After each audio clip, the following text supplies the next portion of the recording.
We have a cobra in the studio this morning. Actually, I'm kidding. That'll make you want to watch, right? What? Maybe, anyway, but you got to follow up with it. Then. That's true. They are long, they're slithering. This is actually really interesting. The northern Mexican garter snake was once thought to be extinct. It is found right in our backyard. Doug Hotle, that and more from the Albuquerque BioPark. Chad Brummett, grab the snake, Chad. Yeah, come here. Your job. Come here, little okay, guy. so this garter snake. Oh, Chad. There you go. Perfect. You talk about dropping the ball. Oh, or the snake. Don't lose him. There were only So tiny. there are only 4 of these things around Well, that we know of. know that there's and now there are 3. Right. Yeah. Yeah. Don't lose him. Took me This 20 is a years bad to find idea. him. Because I mean, this is really a conservation lesson here. What we have. This snake and this little lizard that we have right here are part of our native species program out at the Albuquerque BioPark. And for reptiles and amphibians, we focus on 6 different species here in New Mexico. Okay. The northern Mexican garter snake is just one of those. And again, we thought that this animal was totally gone from New Mexico for about 20 years.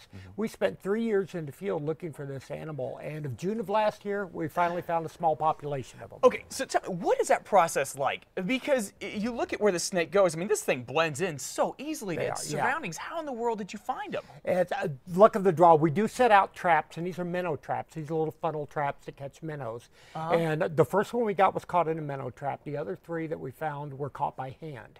And it's just, you got to be fast. How do you catch? Yeah, I mean, you wow, gotta be you're real like fast. you're like the snake whisperer. Boom. You do. You got to Yeah. jump in the water after them and go right after them. So is the point now education? Are you trying to breed them? For these right now, we've really got to shift gears. What's great about this is it gives us a second chance to do the right thing because we know they still exist here in New Mexico. So we are going to go out this year, and this is a young one. The adults get about 35, 40 inches long. Okay. We're going to put radio transmitters in these and follow them around and follow what they do, what their habitat usage is, and this type of a thing. So we've got a long road ahead of us just studying this animal and protecting the habitat. These were found along the Gila River. We know that there were plans by some who wanted to dam up the Gila River, and we may put those plans on hold right now because we need to find out what's going on with not just this species, but a lot of other endangered species down in that area. Look at you, this little guy going.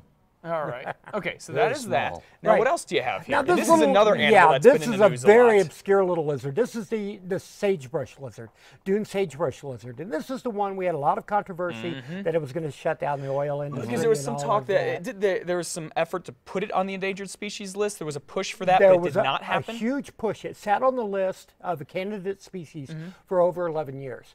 And finally, what they've decided to do is we're kind of in a consortium and an agreement with other stakeholders, oil companies, biologists, and all of these folks that work down in this area to try to find something reasonable.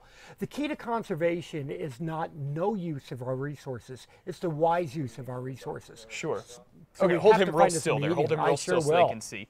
He's a cute little guy. Yeah, not very big. And the neat thing about this particular little lizard is she does have eggs. She is gravid, so we are breeding these in captivity okay. now. Oh, wow. Great. And Okay. that's our plan for the northern Mexican garter snake as well. Okay. All right, Doug Hotle, we love it when you come in. You always have great stuff. And folks can go out to the zoo. They can see these animals and learn all about them. They sure can. We've got a whole gallery set up for these and all of the other all of the other wonderful species that we work with. This is the other side of the zoo a lot of people Yeah. don't see. And it's the hard work and conservation that goes on at the BioPark. Okay, Doug Hotle, thanks so much for coming in. We love it. You always teach us something new and bring some cool animals. Go to the BioPark for more information on it. You can head to our website, casa.com. Click on the Casa blog.